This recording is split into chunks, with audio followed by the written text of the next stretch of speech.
Yo. Hey, are you ready to go? I'm sitting outside at the hot tub drinking coffee. Are you ready to go? What? Why are you doing that? Today we're comparing the Polestar 2 EV to the XC60 hybrid you have. Like, we need to leave. Well, I don't have to leave because I don't have to charge. So why don't you leave? I'll finish my coffee and I'll meet you when you're done. So I have to leave now so I can charge, and you get to leave in an hour after sitting in a hot tub. Yes. See ya. Our destination was Nitro Rallycross, held 75 miles east at Glen Helen Raceway. To save time, I bought my coffee at a gas station. Logistically, it would make way more sense for Matt to drive the EV and me to drive the hybrid, because he has a house that has a level 2 charger in the garage, and I live in a very old apartment building that has no charging whatsoever. But we wanted to actually flip it to see if an EV is a viable means of transportation for someone like myself. On our podcast, we talk all the time about how the charging network is getting better, and if you plan your charging, you can actually make this work really well, and most people only drive 12 miles a day, so you only need to charge once a week, maybe twice a week, right? Well, time to put our money or time where our mouth is. This is especially important because the California Air Resources Board announced that they want every new car and light truck sold by 2035 to be an EV. The 78 kilowatt hour battery gives the Polestar an advertised range of 247 miles. I was far from full, but the charger I'd chosen seemed well within my range. Sort of. Right now I have 23% battery. It says 60 miles of range. My destination is 32 miles away. It says I will arrive there with 6%. That's probably because I'll be on the highway, which requires a lot more energy, making the car go faster, push through the air, etc. If we were driving on surface streets, it wouldn't be as big an issue. How stressful. After a leisurely foot soak and finishing my oat milk latte, I casually unplugged the XC60 and headed downtown to Union Station. For the last 2 years, I have had a long-range electric vehicle, the Ford Mach-E. We've talked about it a bunch, we've filmed it, and I've enjoyed it. But the truth is, most of my drives, day to day, are 20 miles or less. Sometimes 10 miles or less. Sometimes 2 miles or less, because I live very close to my office. And so my two use cases are very short, around town urban drives and the occasional very long road trip. Vegas, San Francisco, Palm Springs, where I have to use the public charging network. Now, I have a pretty optimized scenario. I have a level 2 charger at home. I have a level 2 charger at work. And they both work really well. So I very rarely have to use the public charging network. But I'm also lugging around a lot more battery than I need. And it's still an inconvenience to go further than that range because the public charging network sucks. As I've gone through that personal journey, plug-in hybrids have gotten better. And this is the new Volvo XC60 Recharge. It has a 38-mile electric-only range that drives the rear wheels and makes 143 horsepower. It then has a 2-liter turbo gasoline engine that powers the front wheels. So it is a combined all-wheel drive system, but I've been driving it for 5 days, and I can't tell you what the engine's like because it hasn't come on once yet. So remember, I'm sharing a charger with the Mach-E. So I plug this in for about 2 hours, and that gets me the 40 miles of range that I get for the whole next day. So because of that, I have not used gas once yet. Neither have I, and my car is very rare. Globally, they're only making 270 of these. And of those, only 47 are coming to the United States. It's not actually that unique, and I'll explain why in a little bit. First, what is this car? This starts life on the production line as a Polestar 2 dual motor long range. It has their latest motors, etc., etc. Then Polestar pulls it off the production line and they give it to their performance division where they put on a bunch of new cool goodies. It It gets a power upgrade, so it has 470 horsepower and 503 pound-feet of torque. It also gets launch control, dropping the 0 to 60 time from 4.5 to 4.2. Gets upgraded Brembo brakes, which are big and gold and look pretty awesome behind the black wheels. Gets bigger wheels and tires, stickier rubber also. All of that means that this 4,600 pound car will stop from 60 miles per hour in just 105 feet. For context, a C7 Z06 Corvette stops from 60 just 6 feet shorter. And it weighs 1,000 pounds less. You also get some aesthetic changes. There's some different black trim and things like that, and the black vinyl stripe, which thankfully is an option. The most exciting upgrade is under the hood. Öhlins adjustable suspension. With the twist of the knobs, you can change the low-speed compression and rebound, although adjusting the rear requires a jack. But in a world where push-button adjustment is everywhere, who would actually get their hands dirty and turn these? We would. We took this car to the canyons to film the Lotus Emira, and this car was riding so stiff on the highway, on PCH, even in the canyon itself, which had relatively smooth tarmac. Getting out of the Lotus and into this, it felt like we were getting out of a normal Carrera and into the latest GT3. It was really bouncy. So when we stopped, Matt popped the hood and just cranked both shocks all the way to left. I have to say, it does ride a lot better. Now, that is the car's purpose. In addition to those shocks, this gets springs that are 20% stiffer than you get in the regular performance pack Polestar 2, and Polestar says they tune them slightly differently. The Polestar might be quick, but the XC isn't exactly a slouch. The combined power output of this thing is really impressive. 455 horsepower, 523 pound-feet of torque. So if I stomp on the gas, I can do 0 to 60 in 4.5 seconds and the quarter mile in 13.2. Of course, I very rarely actually need to go that fast, and 145 electric horsepower is more than enough for urban driving. Today we're going to Glen Helen Raceway to watch some Nitro Rallycross, a fittingly electric racing series, and that's 85 miles away. So I will be using the gas engine for the first time today in 33 miles or so from now. I'll be making a stop at Union Station to pick up my boy Thaddeus, who is now the creative director for Cars and Bits. He's going to be coming with me on this journey, and then we will meet Zack at a charging station because he has to charge up the full electric car he's driving this week. He doesn't have a charger at home, and so he has to make that stop today. I was almost immediately smitten by this car. As a daily driver, boy does it have the goods. The seats are amazing. The visibility and ergonomics are amazing. The materials on the interior are excellent. They're much nicer than what I get in my Ford. The ride is incredible, although that's because this one has an optional air suspension. I'm shocked that's optional on a car like the XC60, but it is.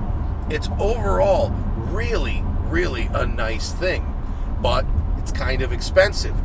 This one is fully loaded, so even though the XC60 Recharge starts at $57,000, this one is $75,000. That's a lot of money for something like this. Now the good news is because of the increased range of this model versus the original Recharge, it qualifies for the full $7,500 tax credit, which does mean something. Having the same parent company, the Polestar was also very nice inside. Let's talk about what this car does well. The seats are excellent. I also really like the overall design of the interior. I think using these different cloths and things over plastic doors or instead of soft touch plastics is a really, really nice touch, and it definitely makes this look more upscale than something that had, say, like a fake leather or just soft plastics in general. I just think it's a sharp look. I like the layout of the gauges, it's incredibly clear, and this screen reacts very quickly to touch. Now you're probably wondering what BST stands for. You know, is it an acronym for like Best Super Tourer or Bold Swedish Technology? No, it is actually just a contraction of the word beast, which is the name of the car they ran at Goodwood last year. Polestar built a one-off, they ran it at Goodwood, and they called it Beast. What else could BST stand for? Bold sales tactics. Bad sticker technology. The BST sticker on the side of the door, it just looks like they forgot to peel the plastic off. I mean, it looks like a piece of clear packing tape on top of a stencil.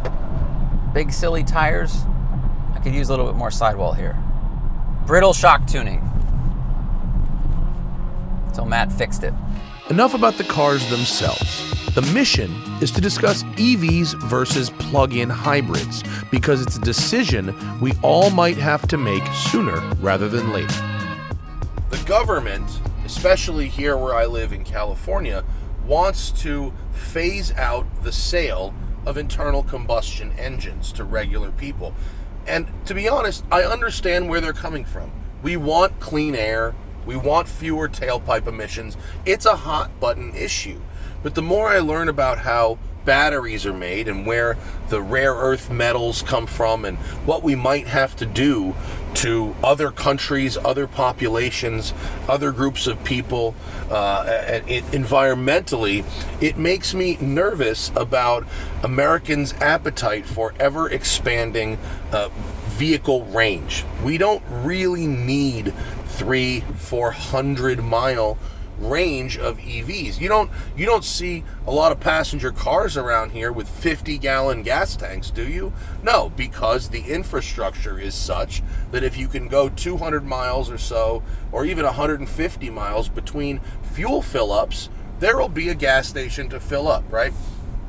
So the infrastructure anxiety of there not being enough places to charge is real if we are to be converted to fully electric. But in the meantime, a small battery EV, right, with a backup generator like this has, can simultaneously alleviate urban air smog, right? I'm not using any gasoline here, and allow me the option to continue driving indefinitely on a relatively efficient 2-liter 4-cylinder engine once I go past that. I owned a Chevy Volt for 3 years. This was the original plug-in hybrid, and although people didn't understand it at the time, it was one of the best vehicles, honestly, imaginable, because I never used gas. For the first year, I didn't use any gas. The engine turned on once in a while to just cycle fluids so the gas and the oil in the tank didn't go bad. But I got the equivalent of like over 200 miles per gallon for years driving a Chevy Volt. And it made so much sense. You had that electric powertrain, you had the smoothness and the torque that everybody liked, but you also had an onboard generator, so when you ran out, you just kept going and only ever charged at home. It made too much sense. While Matt picked up Thaddeus, I noticed something odd about how the Polestar counts. So, range update. I have 40 miles of range, 16% battery. I've used 7% battery to go 20 miles. And I have 15 miles left. So that's good, that's looking okay. I am going 65 miles per hour, which I normally wouldn't. And that brings up something interesting about the gauges.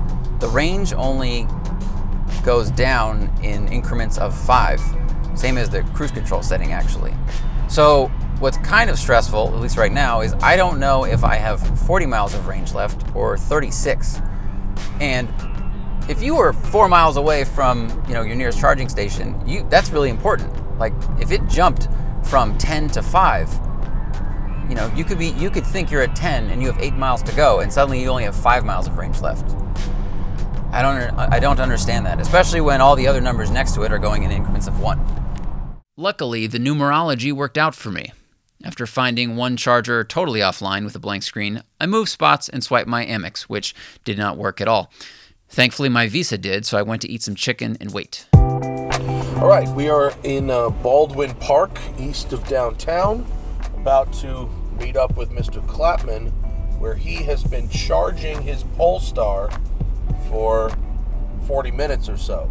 I have driven 32 miles so far on electric only range, and my indicator says I have 6 miles of electric range left. So Volvo's range indicator seems to be accurate, and also I feel like I've gone quite far for a car that's not full electric. I feel like I've done a bunch of driving already on that battery, and I have a full tank of gas to go. Well, I'll see Zack, and then I'll probably just drive away. I don't have to wait there for anything. Transformers. Oh yeah, there he is. I see Juice. Is he the one with the number on it? Yeah. Why is there a number on it? Because that car's really stupid. But why is there a number on it? Because it's a special edition. It's a special edition. But why do you want to be second place all the time? It's a Polestar 2. That's the thing. It's got a 2 on it because it's a Polestar 2. Thanks to another charging issue, we had time to join Zack for lunch and then caravanned together towards Nitro Rallycross. Zack has charged his Polestar, which was inexplicably set by the press fleet people to a 60% charge limiter. We didn't know that until it stopped charging at 60%, so that was mildly infuriating. It's the kind of thing that if you owned it, you would know about, but like, they should not do that for the press cars, because you wouldn't, why would a press car be set to a 60% charge limit? You wouldn't know. You wouldn't know. So, right now, 5 days into my press loan of the XC60, I am about to learn what the gas engine feels like for the first time. I'm ready. I'm ready. 1 mile left on Juice. 0 down to 0. Once the gas engine turns on, Do something. it'll do something. Hey. Hey, there we go. So now, well, I really didn't feel much of anything, to be honest with you. But now if I hit so that is gas engine on. We are on gas. And we have something that most hybrids now have that my Volt didn't at the time. Go to the settings, and now that we're in hybrid mode, right, I can press charge. And so now it will run the engine just a little bit harder, but it will charge itself. There's probably a government reason that you cannot call this a self-charging EV, but that's fundamentally what it is. It is an electric vehicle most of the time, it's a gas vehicle some of the time, and when it's a gas vehicle, it can charge itself up. We are now charging. So we have 42 miles to drive to Glen Helen, right? And in that 42 miles, let's see how many miles we can put back into the battery. Because the way it works is, right, let's just say, in this case, we're driving from an urban setting to a rural setting and then back into an urban setting. So if I can put enough juice back in the tank, by the time we get back into Los Angeles, I should be able to drive on electricity again. Right. So if you were driving, let's say, from New York to Philadelphia, you could drive on electric through the city, on gas on the highway, while putting electricity back in, so that when you get to the other end, you're back in electric. So that's how the strategy works. Let's see if it works in practice. While Matt was making his own electrons, I was calculating whether or not I would have enough to make it home. We have 40 miles to go. It says I will arrive there with 46% charge. And that means I need 46%. And that means 46% has to get me from Glen Helen to doggy daycare. And then I can either charge or maybe drive home. I want to smash the throttle and display my performance prowess over Matt's hybrid, but I don't want to use too much of the battery because then I might not make it home.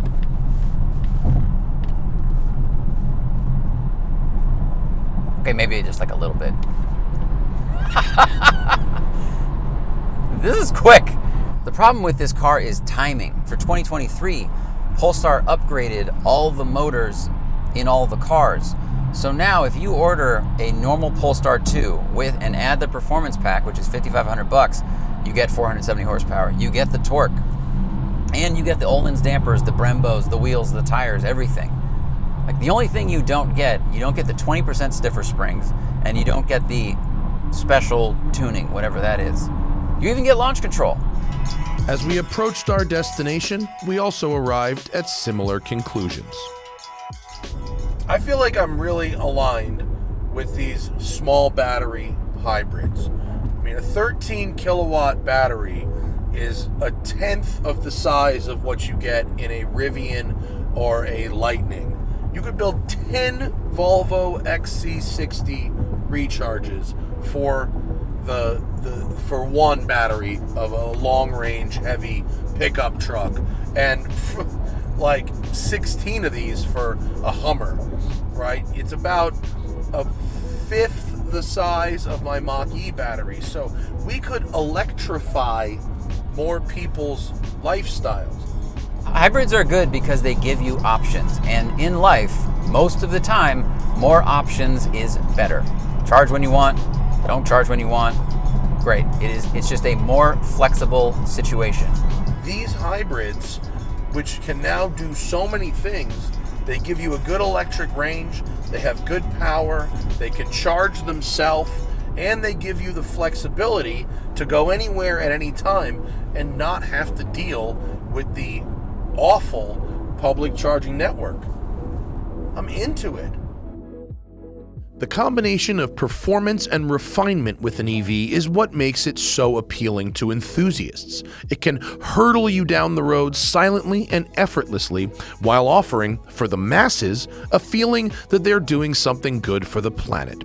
And some, like the Polestar 2, even handle amazingly well and provide some excitement in the right environment. But as a tool, as an appliance that can truly make your life easier, as a luxury vehicle that can use electricity most of the time when you want it, but without the planning or the headaches when you have to go further, without relying on the public charging network, which even in a perfect scenario adds drive time you may or may not have, the plug-in hybrid makes perfect sense. And remember, always fight your tickets. Use code TST10 on the Off the Record app available in the Android and iOS store, or go to offtherecord.com/TST.